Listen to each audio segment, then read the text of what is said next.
Coleman Lazy Spa. This is their answer to the Intex inflatable spa. I don't think this is a product that is actually theirs. I believe they OEM it from somebody. I was doing some quick research online with the specs and ran across another company I'd never heard of that makes a spa that looks exactly the same kind of egg-shaped accessory box on the side. It was a different color, but had good ratings and stuff. We just picked this up at Black Friday at Walmart. It was $2.99. The Intex normally is around the $400 mark. Recently I'd seen it go as low as $349, but this is the cheapest of the inflatable spas in the current generation that we've seen. It's a 110 plug-in. It's not super deep. It's not super powerful. From everything I see, it'll get it hot. It'll run some bubbles, but the more you run the spa portion of it, the less ability we'll have to keep up with heat loss. Essentially, what I'm picturing these is a poor man's soft tub, which is essentially a poor man's hot tub, or the solution for people who can't fit a spa in their backyard or can't get it to their backyard. You can give you the specs here.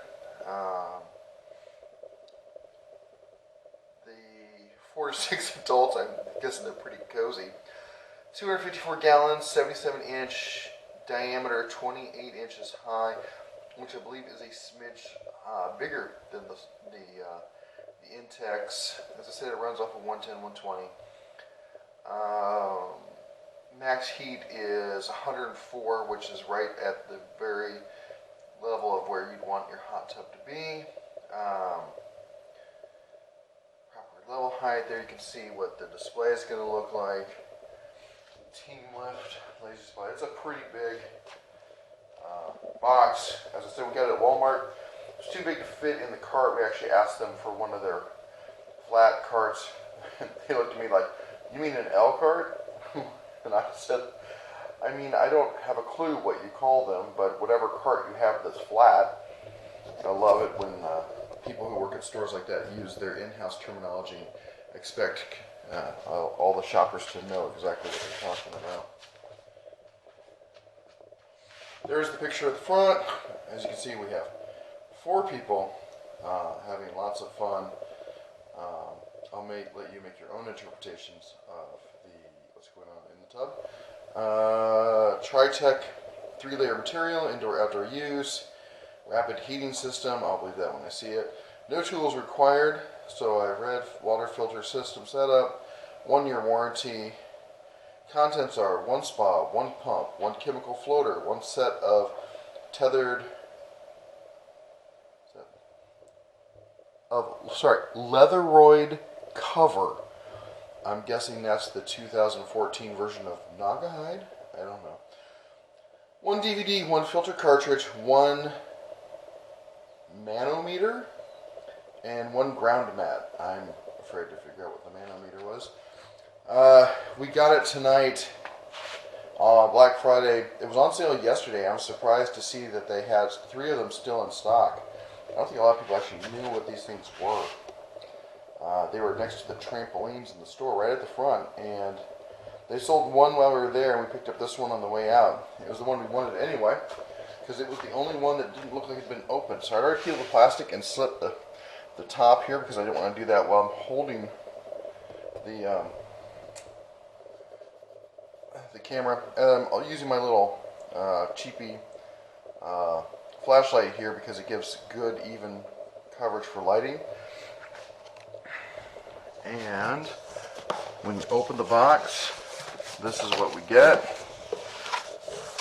Looks like we got 1 main box, another smaller box. There's your handle. I'm guessing this is the cover. Feels like it's pretty hard. That's the faux leather cover they were discussing. other boxes go all the way down, so I'm going to have to put this on pause while I take those out. Okay, we're back. Sorry, I'm a bit congested. So we got the 2 large boxes. I've just scored the tape on these. Just a ease opening. And we got, that looks like it's a thermal blanket, or maybe it's a ground mat. I'll have to come back to that. Empty can there. That looks like it's the body of the spa. We'll get rid of that. And in here, this looks like we got the pump system. Oh yeah, that's, I'll come around here. So we got a pressure valve. That's the floater. Looks like the face of the device. A couple couplings. So we'll take this out single-handedly. Not dropping anything. Okay.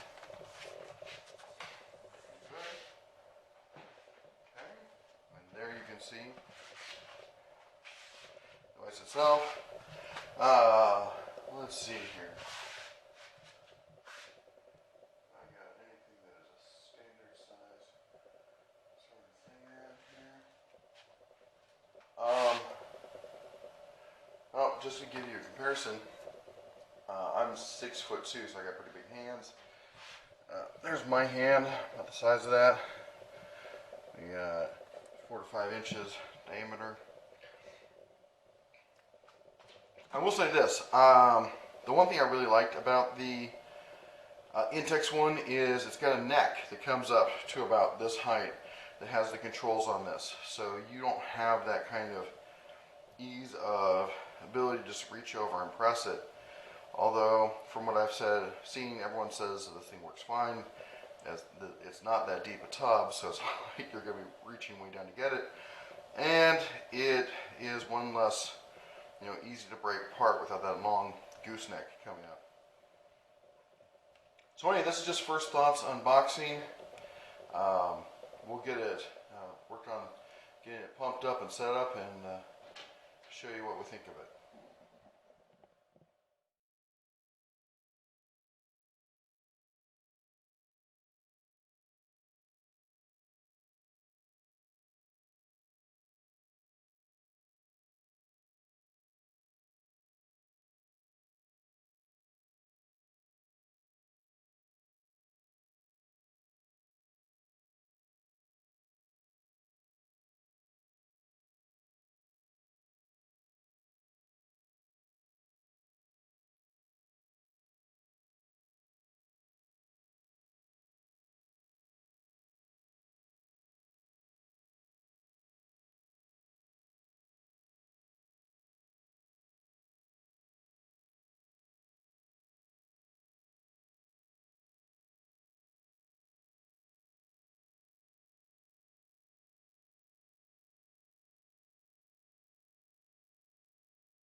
Okay, so we're doing a mock-up of the tub. As you can see, I've got it fully inflated. The bubble wrap style pad is on the bottom that goes bubble wrap side up.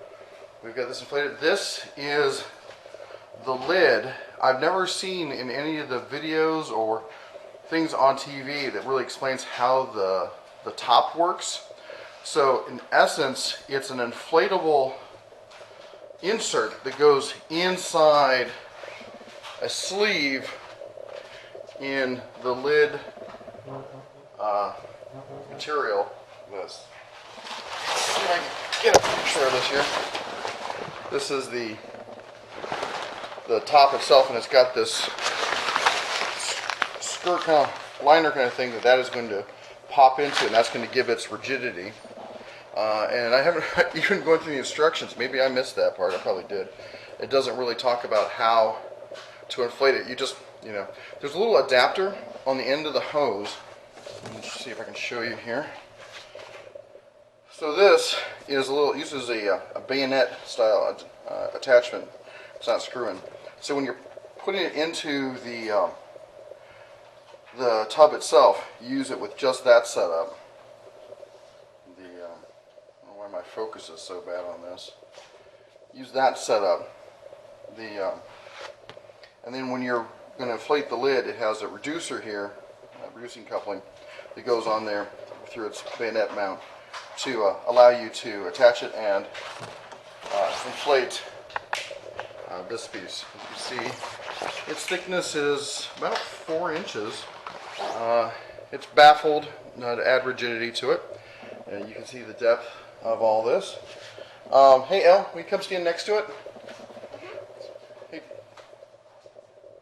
Hold on. Griffey, go on. Griff, come to mommy. Elle, no, you stand next to the tub so people can see the size comparison. Right next to it. Come here. Come here. Right there. Okay. That's my 5-year-old Elle. And how tall is she? About 12 feet? Yeah. 8 feet, ogre size? She's 5. So that's give you an idea. It's pretty deep. I don't remember. It's been a while since I've been in a soft tub. You can see there the min-max lines. But it's been a while since I've been in a soft tub. And this feels like it's a smidge deeper than a soft tub. Also, I don't know if you can see around the bottom there. Let's see if I can get in there. There's that little ring down there of, looks like loose material, and there's little holes in it. My understanding is that as the air gets pushed into it, that's where the bubbles release for the spa feature. Thank you, Vanna. I appreciate it. So that's Elle. Belle. And that's Bella. Say hi, Bella. Say hi to people. She's our little Labrador. She's 7 months, and she is a little terror, but we love her. So all right, let me get the top on this, and I will show you the rest of the setup. There's the egg. I want to be able to display on. When you want to unlock it, press and hold it. When you're doing the inflating, you press that. One of the things that wasn't mentioned is on this valve here, there's little slots. Excess air blows out of that. I was afraid I wasn't getting a good enough seal, but on closer inspection, I believe it's supposed to be like that. I don't know if it's blow-off pressure or a Venturi effect they're working on. But anyway, more on this setup. Okay, so quick learning experience, and maybe if you read the manual, it says all this. But do not inflate the insert entirely before trying to put it in. It's most likely not going to happen, or you're going to rip it. I would say inflate it about 1/2 to 2/3, so it has some structure, because I would imagine trying to get it in without any structure would make it very difficult. Then get it in, inflate it, fits just fine. As you can see, that's the skirt, it holds it in, and there's the actual cover itself. So I wanted to show you some of the handles here. There's the handle. It's nice rubberized. It says Lazy Swan, the little plastic thing there. Anyway, it's got a nice big, sturdy, rubberized handle there. It feels really strong. Wouldn't want to lift it or try to move it when it has water in it. I don't think you'd probably just tear these out. But for moving it when it's fully inflated, it's pretty nice. As you can see, this is the top on it. Fashion model Eleanor, showing us how it's done. I don't have it snapped down all the way around, but that's what the snaps look like. So we're going to finish snapping it all in, and we'll show you the completed setup. And then once we're all set, we're going to find a place out in the yard, and we'll move it outside. Intertech. I don't know if that's a testing group or who actually makes it. Bestway is, that's the symbol for Bestway. And that is the company who I think actually makes this, that Coleman OEMs it from. There's a, definitely made in China, as it says here. It has a serial number there, but there's also, I don't know if you see, this is one of the handles here. There's a number inside the handle. The handle, I'm really kind of happy with those handles. They'll just make it really easy to pick up. More of the warning, overheating. So we're going to get to the connectors here.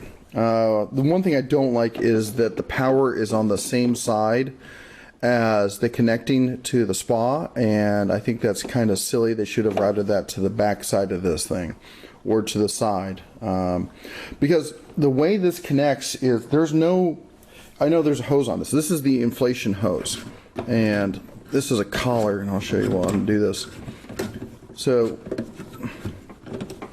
this is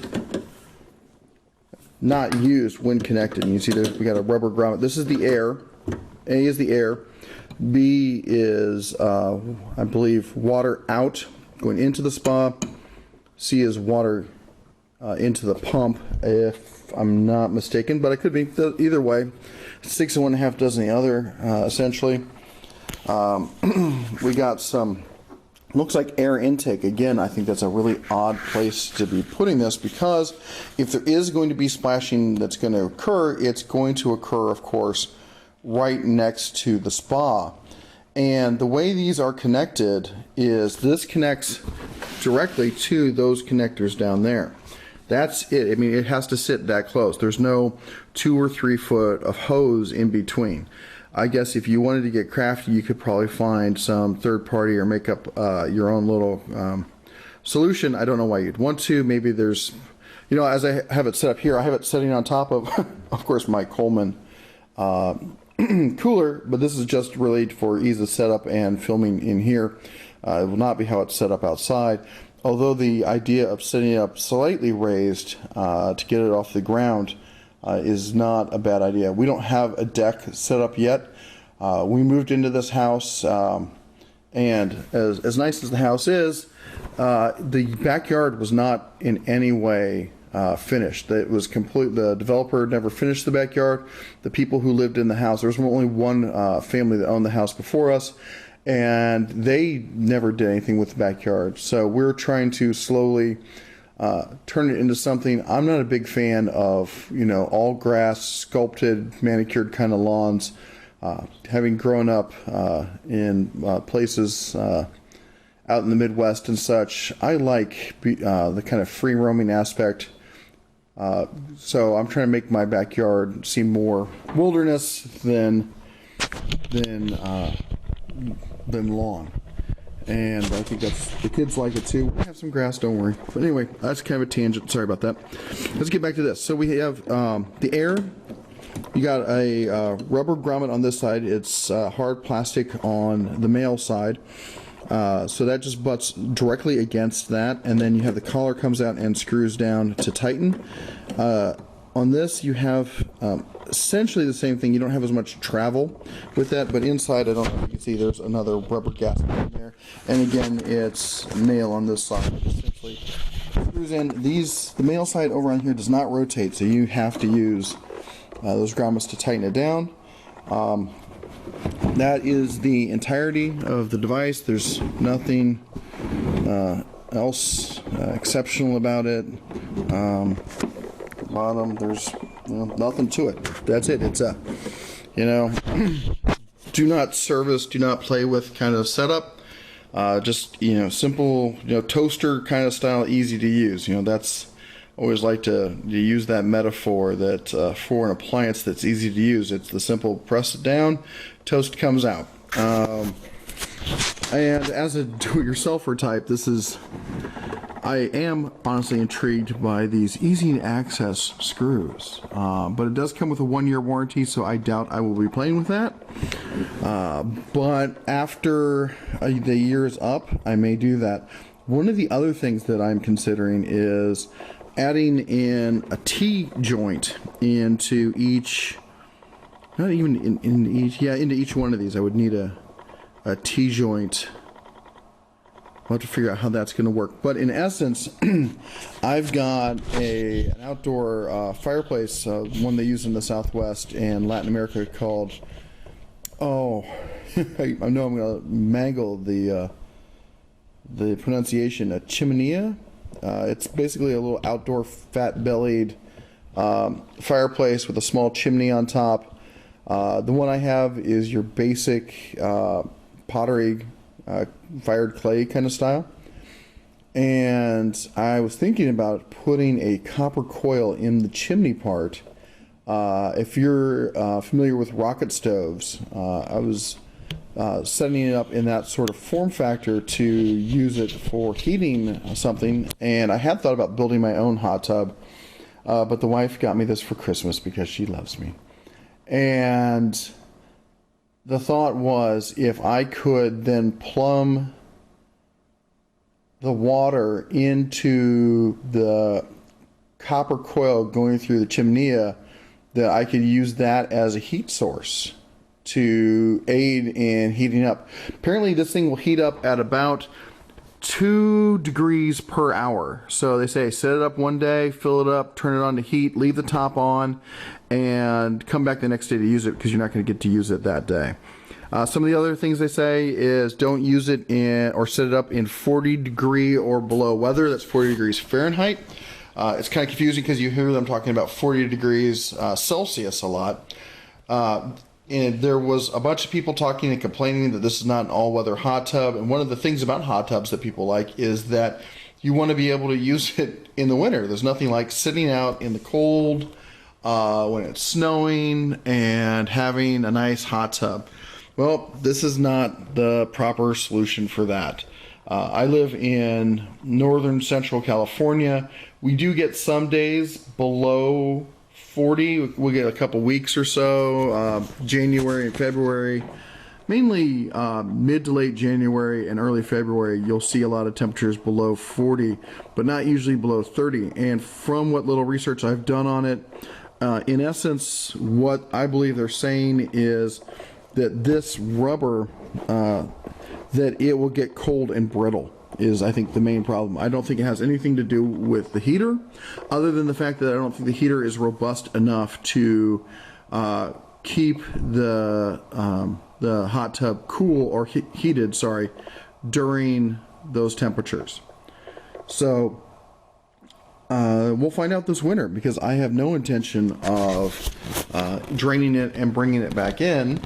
And if I can't get it to work in that kind of weather, then I will come up with a solution. And if I can't do that, then I'll go back to my DIY solution. I don't think, though, that based on our weathers here, I mean, we're under the snow belt. We never get any snow. We rarely get frost or freezing, but it's not, it is in the 30s and 40s during the winter. So we'll come back and you'll see how this all went.